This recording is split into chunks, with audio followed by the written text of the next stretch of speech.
नमस्कार साथियों, मैं प्रफुल्ल पारधी स्वागत करता हूं आपका मेरे यूट्यूब चैनल पर, जिसमें हम आज बात करने वाले हैं कि वायरलेस चार्जिंग किस प्रकार से काम करती है, वायरलेस चार्जर क्या होता है, इसकी क्या प्रक्रिया होती है। संपूर्ण जानकारी मैं आज आपको इस वीडियो में देने वाला हूं।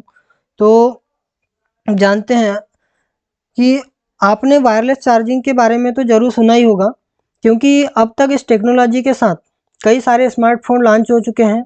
लेकिन क्या आपको पता है कि यह वायरलेस चार्जिंग टेक्नोलॉजी क्या है और कैसे काम करती है? अगर से नहीं जानते तो कोई बात नहीं, क्योंकि आज मैं इसी के बारे में आपको बताने वाला हूं।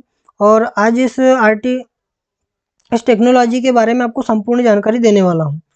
चार्जिंग कैसे काम करती है, मोबाइल में चार्ज कैसे हो जाता है, इसके क्या मतलब दुष्प्रभाव तो नहीं, लेकिन इसके जो कॉन्सेप्ट है कुछ कुछ वो आपको बताने वाला हूँ, क्या तकलीफें होती है इसमें। तो जब हम वायरलेस चार्ज की मदद से किसी फ़ोन में को चार्ज होते हुए देखते हैं, तो यह हमें किसी जादू के से कम नहीं लगता, क्योंकि आज हमने इलेक्ट्रिसिटी को इस वायर्स के ज़रिए ट्रैवल करते नहीं देखा है। लेकिन वायरलेस चार्जिंग टेक्नोलॉजी में वायर का इस्तेमाल नहीं होता। ऐसे में बिना किसी वायर के फ़ोन का चार्ज होना हमें आश्चर्यचकित करता है। साथ ही हम मन में कई सारे सवाल पैदा करता है, जैसे कि बिना तार के बैटरी तक करंट कैसे पहुंचता है? क्या करंट हवा में ट्रेवल करता है? अगर हाँ, तो फ़ोन या चार्ज को छूने पर हमें झटका क्यों नहीं लगता? वगैरह वगैरह बहुत सारे ऐसे सवाल आप लोग के मन में बनते हैं। लेकिन जब हम इन सवालों का जवाब ढूंढने की कोशिश करते हैं, तो हमें कोई सीधा, सरल और आसान जो जवाब नहीं मिलता है, क्योंकि एक तकनीकी से जुड़ा विषय है। इसलिए इसमें बहुत से जटिल और तकनीकी शब्दों का जो प्रयोग होता है। लेकिन एक आम इंसान के लिए इस तरह की शब्दावली को समझना काफ़ी मुश्किल होता है। क्यों? इसलिए मैं आपको आसान से आसान भाषा में समझाने की कोशिश करूँगा, ताकि आपको मन में कोई डाउट ना रहे। अब समझते हैं कि वायरलेस चार्जिंग क्या है। वायरलेस चार्जिंग बिना तार के पावर ट्रांसफ़र जो वायरलेस चार्जिंग है, बिना चार्जिंग के तार के पावर ट्रांसफ़र करने की एक तकनीक है, जो इलेक्ट्रोमैग्नेटिक इंडक्शन की मदद से काम करती है। क्या करती है? जो इलेक्ट्रोमैग्नेटिक इंडक्शन की मदद से काम करती है। यानी कि इसमें पावर ट्रांसफ़र करने के लिए मैग्नेटिक फील्ड चुंबकीय क्षेत्र का उपयोग किया जाता है। इसका मतलब यह है कि फ़ोन को चार्ज करने के लिए किसी वायर या केबल के कनेक्शन की कोई ज़रूरत नहीं पड़ती है। क्या होता है कि इसमें जो फ़ोन को चार्ज करने के लिए किसी भी वायर या केबल की ज़रूरत नहीं पड़ती है, क्योंकि चार्जिंग पैड के ऊपर रखते ही फ़ोन अपने आप चार्ज होना शुरू हो जाता है। इसलिए इसे वायरलेस चार्जिंग कहा जाता है। सबसे पहले हमें वायरलेस चार्जिंग को समझने से पहले माइकल फैराडे का विद्युत चुम्बकीय प्रेरण नियम समझना होगा। ये क्या होता है, किस प्रकार से विद्युत चुम्बकीय प्रेरण नियम काम करता है। अगर आप किसी चालक या कंडक्टर, जो कोई आपने देखा होगा, कोई चालक है या फिर कोई विद्युत चालक है, कंडक्टर है, के अंदर या आसपास के चुंबकीय क्षेत्र को परिवर्तित करते हैं। जो उसके आसपास का क्षेत्र है, उसको चुंबकीय क्षेत्र को जो उसके परिवर्तित करते हैं, तो उस विद्युत चालक में वोल्टेज प्रेरित होता है। जो जब हम कंडक्टर के आसपास के क्षेत्र को चुंबकीय क्षेत्र में चुंबकीय जो उसका चुंबकीय क्षेत्र है उसको परिवर्तित करते हैं, तो उस विद्युत चालक में वोल्टेज प्रेरित होगा, यानी वोल्टेज बनेगा उसमें। तो मान लीजिए आपके पास एक बॉक्स है, जिसमें विद्युत चुम्बकीय क्षेत्र यानी वेरिएबल चेंजिंग मैग्नेटिक फील्ड मौजूद है। अगर उसमें हम एक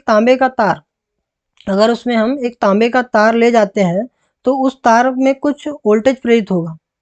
मान के चलिए आपके पास एक बॉक्स है, जिसमें परिवर्तनशील चुंबकीय क्षेत्र मौजूद है, यानी वेरिएबल चेंजिंग मैग्नेटिक फील्ड है उस मौजूद है। उसके पास में हमें क्या करेंगे, तार ले जाएंगे, किसका? तांबे का तार। तो उसमें क्या होगा, वोल्टेज प्रेरित होगा, कुछ मात्रा में वोल्टेज प्रेरित होगा। अब इसमें आप देख सकते हैं कि तांबे का तार किसी भी चीज़ से जुड़ा नहीं है। देख सकते हैं कि आप करके देखना कभी। आप इसमें देख सकते हैं कि कोई तांबे का तार इसमें कोई जुड़ा तो नहीं है, लेकिन क्या हो रहा है, उसमें वोल्टेज प्रेरित हो रहा है। यानी ये एक वायरलेस है, बस चुंबकीय क्षेत्र में रखा हुआ है। उसमें दो बोले तो दो पार्ट एक दो टूल्स होते हैं, जैसे कि ट्रांसमीटर पहला हो गया, यानी ऊर्जा भेजने वाला। जो ट्रांसमीटर होता है ऊर्जा भेजने वाला, यह ट्रांसमीटर वही चीज़ है जो चुंबकीय क्षेत्र बनाएगा। जो ट्रांसमीटर है वही क्षेत्र है जो चुंबकीय क्षेत्र बनाएगा। यानी चुंबकीय क्षेत्र हम विद्युत चुंबक की मदद से बना सकते हैं। जो चुंबकीय क्षेत्र है वो विद्युत चुंबक की मदद से बना सकते हैं। क्योंकि हमें परिवर्तनशील चुंबकीय क्षेत्र चाहिए। हमें क्या चाहिए? परिवर्तनशील चुंबकीय क्षेत्र चाहिए। तो हम क्या करेंगे? एसी सप्लाई का इस्तेमाल करेंगे। जो एसी सप्लाई है उसका इस्तेमाल करेंगे। हम डीसी का नहीं कर सकते। डीसी का इस्तेमाल इसलिए नहीं कर सकते क्योंकि वो स्थिर चुंबकीय क्षेत्र बनाता है। हमें चाहिए क्या? परिवर्तनशील चुंबकीय क्षेत्र। आपने देखा कि माइकल फैराडे के नियम में देखे आपने कि जो आसपास का क्षेत्र है उसको परिवर्तित, जो चुंबकीय क्षेत्र को परिवर्तित करते हैं। परिवर्तनशील हमें चाहिए। क्या चाहिए? परिवर्तनशील चुंबकीय क्षेत्र चाहिए हमें। अब उसके अंदर जो सेकंड होता है रिसीवर होता है। रिसीवर क्या काम करता है? यानी ट्रांसमीटर से ऊर्जा प्राप्त करने वाला। जो ट्रांसमीटर से मान के चलो, ट्रांसमीटर एक चार्जर है वायरलेस, और रिसीवर क्या है? मोबाइल है। तो यानी ट्रांसमीटर ऊर्जा प्राप्त करने वाला है, यानी वही तांबे का तार जिससे आप बॉक्स में ले गए थे। तो क्या होता है, वायरलेस चार्जिंग काम कैसे करती है? वायरलेस चार्जिंग इस प्रकार से काम करती है कि वायरलेस चार्जिंग दो हिस्सों में काम करती है। दो हिस्सों में आपने देखा, ट्रांसमीटर और रिसीवर के रूप में। पहला हिस्सा एक चार्जिंग स्टेशन पेड होता है जो विद्युत आपूर्ति से जुड़ा होता है। क्या होता है? एक जो पहला हिस्सा होता है वो जो चार्जिंग पेड होता है और जो विद्युत आपूर्ति से जुड़ा होता है। इसमें एक ट्रांसमीटर कॉइल होती है। इसमें एक ट्रांसमीटर कॉइल होती है। वहीं दूसरा हिस्सा फ़ोन के अंदर मौजूद होता है।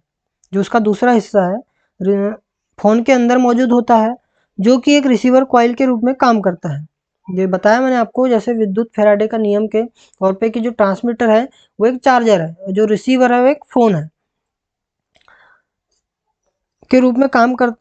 जब ये दोनों कॉइल आपस में मिलते हैं, जब ये दोनों कॉइल आपस में मिलते हैं तो मैग्नेटिक चुंबकत्व, यानी जो मैग्नेटिज्म, जो चुंबकत्व की मदद से कंपन करने लगते हैं।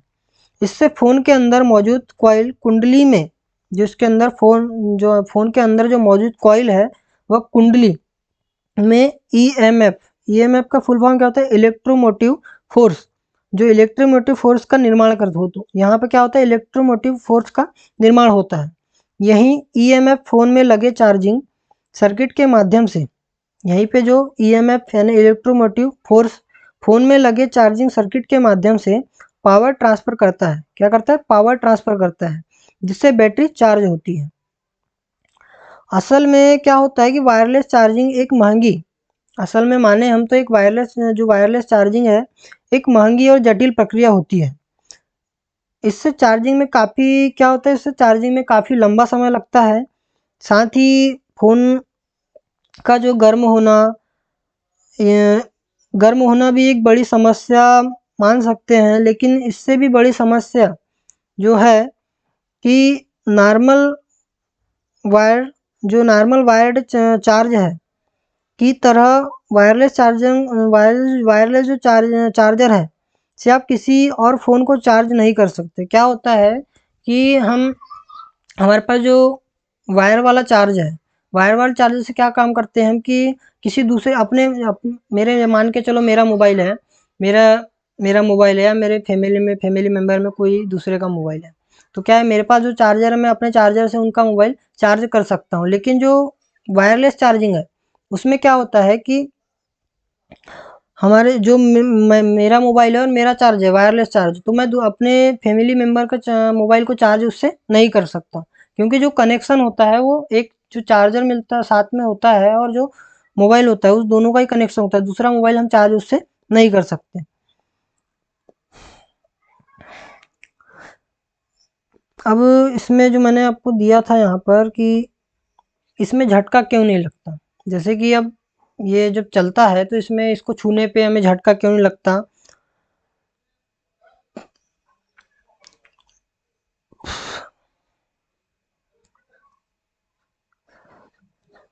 क्या होता है, दरअसल वायरलेस चार्जर से बेहद कम पावर के सिग्नल निकलते हैं। जो वायरलेस चार्जर है उससे क्या होता है, बहुत ही कम पावर के सिग्नल निकलते हैं जिनकी रेंज बहुत कम होती है। जिनकी रेंज क्या होता है, जिनकी जो रेंज है बहुत कम होती है। दूसरी बात, वायरलेस चार्जर से डायरेक्ट विद्युत जो डायरेक्ट है विद्युत नहीं निकलती, बल्कि चुंबकीय ऊर्जा क्या होती है, बल्कि चुंबकीय ऊर्जा निकलती है। चुंबकीय ऊर्जा के रूप में निकलती है ना, मैग्नेटिक एनर्जी के रूप में यह निकलती है, जिसे फ़ोन के अंदर मौजूद सर्किट द्वारा विद्युत ऊर्जा में बदला जाता है। क्या होता है, जिसे फ़ोन के अंदर मौजूद सर्किट है द्वारा विद्युत ऊर्जा में से बदला जाता है। और इसके बाद क्या होता है कि उसमें बैटरी को चार्ज किया जाता है, इसलिए वायरलेस चार्जर में करंट या झटका नहीं लगता है।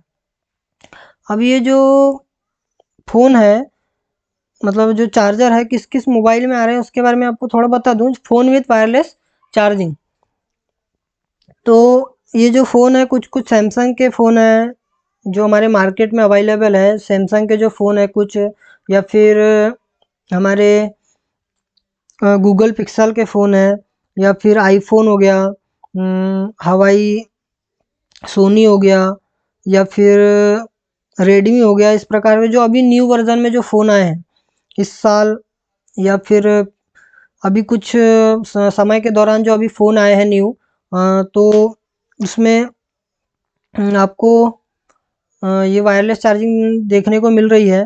फ़िलहाल वायरलेस चार्जिंग टेक्नोलॉजी जो काफ़ी जो महंगी है, जो वायरलेस चार्जिंग की टेक्नोलॉजी वो काफ़ी महंगी है, इसलिए ये सिर्फ हाई एंड फ्लैशिंग स्मार्टफोन में ही देखी जाती है।